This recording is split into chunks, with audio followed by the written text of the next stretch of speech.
अस्सलाम वालेकुम दोस्तों, welcome to my first video of back to school.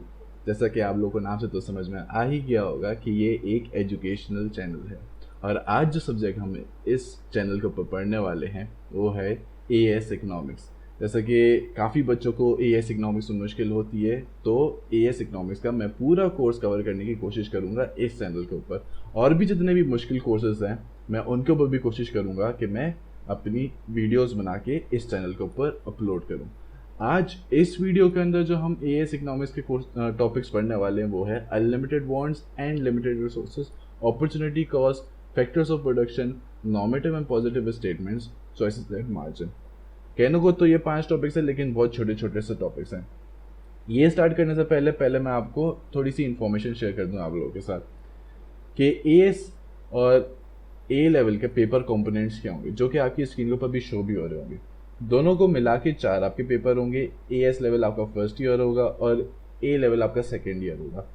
जो बुक से मैं आपको पढ़ाने वाला हूँ या जो बुक मैं आपको रिकमेंड करता हूँ वो बुक है कॉलिन बैम्फर्ड एंड सूजन ग्रैंट की लिखी हुई बुक, जो जिसकी लिंक आपकी डिस्क्रिप्शन में मौजूद है, आप जाके वहाँ से डाउनलोड कर सकते हैं। इस बुक के जो कंटेंट्स है वो ये रहे, आपकी स्क्रीन का भी शो हो रहे होंगे। इसका चैप्टर 1 अभी हम लोग स्टार्ट करने वाले हैं, तो आइए स्टार्ट करते हैं। अच्छा अभी तो इकोनॉमिक्स को जब हम शुरू करेंगे तो इकोनॉमिक्स को शुरू करते ही हमारे दिमाग में सबसे पहला सवाल ये आना चाहिए कि इकोनॉमिक्स है क्या। भाई इकोनॉमिक्स वो चीज़ है जो कि आपको हेल्प आउट करती है कि आपकी जो अनलिमिटेड वांट्स हैं उनको लिमिटेड रिसोर्सेज में किस तरीके से कंप्लीट करें। तो मैं आपको यहाँ पे बता देता हूँ कि आपकी दो चीज़ें हैं। एक है आपकी अनलिमिटेड वांट्स। अच्छा, और एक और चीज़ बता दूं कि मेरी राइटिंग इसके ऊपर बहुत गंदी होने वाली है, क्योंकि I am not familiar with this. So writing गंदी होगी उसके लिए आई एम सॉरी, धीरे धीरे खुद ही बेटर हो जाएगी, तो थोड़ा सा उसके लिए आप बेयर कर लीजिएगा गंदी राइटिंग को। मैं कोशिश करूँगा अच्छी करूँ। खैर, तो सबसे पहली चीज़ क्या है आपकी है अनलिमिटेड वांट्स।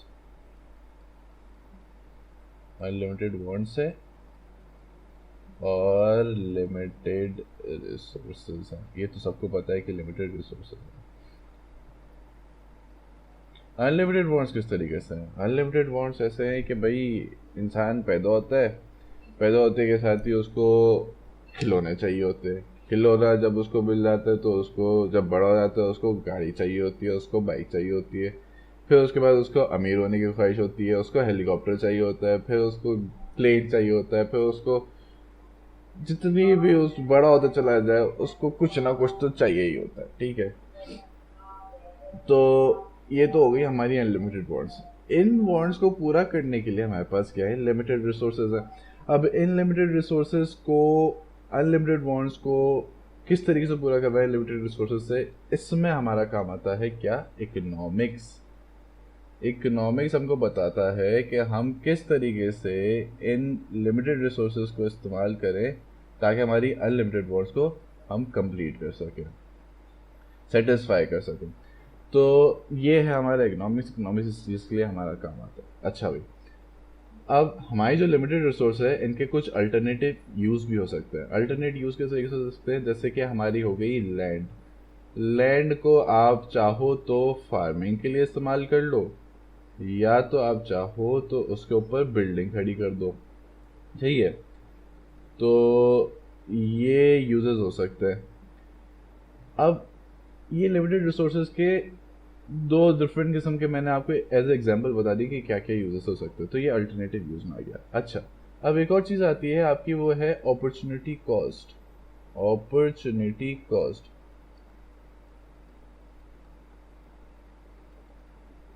अच्छा अपॉर्चुनिटी कॉस्ट क्या होती है? अपॉर्चुनिटी कॉस्ट ये होती है कि आप एक किसी चीज़ को चूज़ कर लो दूसरे नेक्स्ट बेस्ट चीज़ के ऊपर। जैसे कि अगर मैं आपको बोलूँ आपके पास 10,000 रुपये हैं, सही है। अब ये 10,000 रुपये आप या तो फिर लगा दो किसी स्टॉक मार्केट में, किसी स्टॉक के ऊपर, या फिर आप इसको बैंक में रख लो, सेविंग अकाउंट में। सही है। अगर आप इसे बैंक में रखते हो सेविंग अकाउंट के अंदर तो आपको इंटरेस्ट मिलता रहेगा, लेट से 10% आपको इंटरेस्ट मिल रहा है उसके ऊपर। 10% इंटरेस्ट का मतलब ये है कि आपको 1000 रुपये मिल रहे हैं। ये 10% पर है ना, मैं ज्यूम कर लें आप। तो अगर ये 10% आपको इंटरेस्ट मिल रहा है तो हर साल आपको 1000 रुपये मिल रहे होंगे। स्टॉक मार्केट में अगर आप रखेंगे तो स्टॉक मार्केट में आपको हर साल डिविडेंड मिल रहा होगा। अच्छा, अगर आप ये चाहें कि यार मैं डिविडेंड तक वेट नहीं करना चाह रहा, मैं स्टॉक मार्केट में लोग ज़्यादातर इन्वेस्ट इस वजह से करते हैं, डिविडेंड के लिए ज़्यादातर लोग नहीं करते। स्टॉक मार्केट में इस वजह से इन्वेस्ट करते हैं कि मैं स्टॉक खरीदूँ, उसकी प्राइस बढ़े तो मैं उसको दोबारा बेच दूँ। अगर आप ये सोच रहे कि मैंने 10,000 के स्टॉक्स खरीदने हैं तो 10,000 के स्टॉक्स को आप ये इंतज़ार करेंगे कि 10,000 से ज़्यादा जैसी उसकी वैल्यू होगी ना आप उसे बेच दोगे। स्टॉक मार्केट में इसलिए एक रिस्क भी रहता है कि यार आपके पैसे डूब भी सकते हैं। स्टॉक की प्राइस ज़रूरी तो नहीं है कि बढ़े, हो सकता है गिर भी जाए। तो यहाँ पे आपको एक अपॉर्चुनिटी है आपके लिए, या तो आप स्टॉक मार्केट में इन्वेस्ट कर दें या तो बैंक सेविंग में इन्वेस्ट कर दें, सेविंग अकाउंट में इन्वेस्ट कर दें। ये अपॉर्चुनिटी है जो आपको अवेल करनी है। इसको आपको चूज़ करना है कि आपके लिए क्या कौन सा ऑप्शन आपके लिए बेस्ट है और कौन से बेस्ट अल्टरनेटिव को आप फॉरगॉन कर रहे हो। सही है, तो ये आपके लिए ऑप्शन होगा, ये आपको चूज़ करना होगा। फिर अगर हम लोग देखें, हमारा नेक्स्ट जो आता है वो है फैक्टर्स ऑफ प्रोडक्शन। जब इकोनॉमिक्स की बात कर रहे हो आप, इकोनॉमिक्स में जब आप प्रोडक्शन की बात कर रहे हो, लिमिटेड रिसोर्सेज की बात कर रहे हो, तो वो लिमिटेड रिसोर्सेज कौन प्रोड्यूस करता है और कौन यूज़ करता है। तो फैक्टर्स ऑफ प्रोडक्शन में अगर हम देखें, फैक्टर्स ऑफ प्रोडक्शन 4 किस्म की होती है। पहली फैक्टर ऑफ प्रोडक्शन होती है हमारी लैंड, सही है। दूसरी फैक्टर ऑफ प्रोडक्शन होती है हमारी लेबर। तीसरी फैक्टर ऑफ प्रोडक्शन होती है हमारी कैपिटल। और चौथी फैक्टर ऑफ प्रोडक्शन होती है हमारी enterprise. Land, labour, capital and enterprise. Land आप, अच्छा इकोनॉमिक्स के अंदर लैंड आपकी वाटर को भी काउंट करिए, लैंड में वाटर भी इंक्लूड है। लैंड जो है उसके ऊपर आप या तो फार्मिंग करोगे, या तो कंस्ट्रक्शन करोगे, या तो फिर आप उसको किसी और थर्ड यूज़ में लेकर आओगे। अगर आप लैंड को ओन करते हो और आप लैंड से कमाना चाह रहे हो तो आप क्या करोगे, लैंड को रेंट आउट कर दोगे। सही है, जब आप लैंड को रेंट आउट करोगे तो लैंड आपको क्या कमा के देगी, रेंट कमा के देगी। जितने भी बड़े बिजनेसेस हैं ज़्यादातर ऑपरेट करते हैं रेंट की ज़मीन के ऊपर। कभी भी कोई भी अपना बिजनेस के लिए लैंड को नहीं खरीदता है। जो खरीदता है वो या तो बहुत ही ज़्यादा अमीर होती है या तो बिजनेस की इतनी समझ नहीं होती उसको, ज़्यादातर ऐसा किया जाता है। लेबर जो है काम करने पे या तो वेज लेगा या तो सैलरी लेगा। तो लेबर की जो इनकम होती है वो या तो वेज होती है या तो सैलरी होती है। कैपिटल हमारी मशीनरी वगैरह इंक्लूड होती है इसमें, तो कैपिटल की जो इनकम होती है वो होती है इंटरेस्ट। और एंटरप्राइज या entrepreneur, they are the one who takes the risk of his own money to start a new venture or a business। तो जब आप एंटरप्राइज हो, जब आप एंटरप्रेन्योर हो, आप ये सारे खर्चे उठाओगे। आप लैंड का खर्चा उठाओगे जिसके ऊपर आप रेंट दोगे, लेबर को वेज या सैलरी दोगे, कैपिटल में आप इंटरेस्ट दोगे, और बाकी सारे खर्चे उठाने के बाद आपके पास बचेगा प्रॉफिट, जो कि एंटरप्रेन्योर की इनकम है। तो ये हो गया आपके फैक्टर्स ऑफ प्रोडक्शन। अब फैक्टर ऑफ प्रोडक्शन जब आपके एक दफ़ा कंप्लीट हो गया, नेक्स्ट जो आता है वो है हमारा normative statements and positive statements. अब ये normative statements and positive statements होते क्या है। Normative statement and positive statements. अच्छा भाई, normative statements and positive statements किस तरीके से आप डिफाइन करोगे। नॉर्मेटिव स्टेटमेंट्स वो होते हैं जो कि डिबेटेबल स्टेटमेंट्स होते हैं, इनके ऊपर डिबेट शुरू हो जाती है फौरन सुनने के बाद ही। अच्छा, और ये पॉजिटिव स्टेटमेंट्स होते हैं ना, या तो आइदर ये ट्रू होते हैं या तो ये फॉल्स होते हैं। मैं आपको पढ़ा रहा हूँ, या तो आइदर ट्रू या तो फॉल्स है, जो कि एक्चुअली में ट्रू है, मैं आपको पढ़ा ही रहा हूँ। तो पॉजिटिव स्टेटमेंट है कि मैं आपको पढ़ा रहा हूँ, बाहर बारिश हो रही है, या तो आइदर ट्रू या तो फॉल्स है। आप बाहर देखो खिड़की के, आपको पता चल जाएगा ट्रू या फॉल्स। डिबेटेबल चीज़ें क्या होती है? डिबेटेबल चीज़ें ये हैं कि आपको में से पढ़ना चाहिए, डिबेटेबल है। कोई बोलेगा कि अच्छा पढ़ा रहा है, कोई बोलेगा कि बुरा पढ़ा रहा है, दिस इज डिबेटेबल। अगर आपको अच्छा लग रहा है तो आप देखोगे, अगर आपको अच्छा नहीं लग रहा तो आप नहीं देखोगे। यार हर किसी के अपने अपने व्यूज़ होंगे, अगर किसी को अच्छा लगेगा तो वो देखेगा, और अगर किसी को अच्छा नहीं लगा वो अपनी रीजनिंग देगा और वो बताएगा कि मैं क्यों नहीं देख रहा। सही है, तो ये डिबेटेबल स्टेटमेंट हो गई, ये नॉर्मेटिव स्टेटमेंट हो गई। तो ये चीज़ भी होगी आपकी कंप्लीट।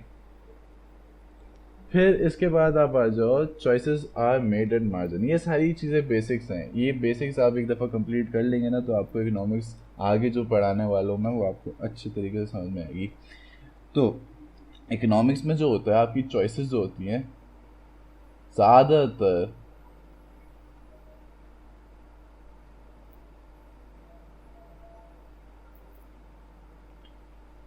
तो इकोनॉमिक्स में क्या होता है, जो आपकी चॉइसेस होती हैं वो ज़्यादातर मार्जिन पर बनाई जाती हैं, चॉइसेस एट मार्जिन। अच्छा भाई, चॉइसेस एट मार्जिन का मतलब क्या है? आपके पास एक पानी की बोतल है, 1 बॉटल, सही है, और उसकी कॉस्ट जो है वो है डॉलर में बात करते हैं, उसकी कॉस्ट जो है अब $2 है। अगर आपके पास $10 हैं, आपको लग रही है बेहद प्यास, शदीद प्यास, तो आप क्या करोगे? आप इस $2 की 5 बोतलें खरीद लोगे, क्योंकि आपके पास हैं $10। अगर अब एक बोतल की कीमत हो जाए $5, प्यास उतनी है आपको, तो आप क्या खरीदोगे? आप 2 बोतलें खरीदोगे। इसी एक बोतल की कीमत अब हो गई है $10, आप क्या करोगे? एक बोतल खरीदोगे। तो मार्जिन के ऊपर आपने चॉइसेस किस तरीके से करना शुरू कर दी? मतलब इसका ये है कि पानी एक ऐसी चीज़ है जिसको आप कभी भी ऐसा नहीं कर सकते कि मैं इस्तेमाल ही नहीं करूँगा। आपको इस्तेमाल करनी ही करनी, क्योंकि वो नेसेसिटी है। लग्जरीज़ के ऊपर आप ऐसा कर सकते हो कि यार अगर आपको एक मोबाइल चाहिए, वो मोबाइल आप सोच रहे हो कि यार अगर मुझे 10,000 के अंदर या 20,000 के अंदर अंदर मिल जाएगा तो मैं जाके ख़रीद लूँगा, अगर उससे 1 रुपया भी ज़्यादा होगा तो मैं नहीं खरीदूँगा। This is luxury. ठीक है, आप चॉइस बना रहे हो, अपनी अपनी एक चॉइस कर रहे हो मार्जिन के ऊपर, लेकिन पानी एक नेसेसिटी है। आप उसको कभी भी ऐसा नहीं कर सकते कि मुझे पानी चाहिए ही नहीं, पानी आपको चाहिए ही चाहिए, किसी भी हाल में चाहिए। उसकी क्वांटिटी यहाँ आपके पैसों के ऊपर डिसाइड हो जाएगी कि अगर वो $2 का तो मैं 5 बोतलें खरीद लूँगा, अगर वो $5 का तो मैं 2 बोतलें खरीद लूँगा, अगर वो $10 का तो मैं सिर्फ एक ही बोतल खरीदूँगा। आप अपनी प्यास को कंट्रोल कर सकते हो, आपके पास पैसे क्योंकि उतने ही हैं, आप एक ही बोतल को अफोर्ड कर सकते हो। तो choices are made at margin, but you can not avoid necessity. तो ये यहाँ पे आपकी इस वीडियो को यहाँ पे ख़त्म करते हैं। बस मैं आपसे यही चाहूँगा कि आप अपना प्यार देखें, सब्सक्राइब करें, शेयर लाजमी करें, इतना करें कि उस बच्चे तक पहुँच जाए ये चीज़ जिसको क्वालिटी एजुकेशन अवेल करने में मुश्किल हो रही है। तब तक के लिए अल्लाह हाफ़िज़। Do subscribe please. Thank you.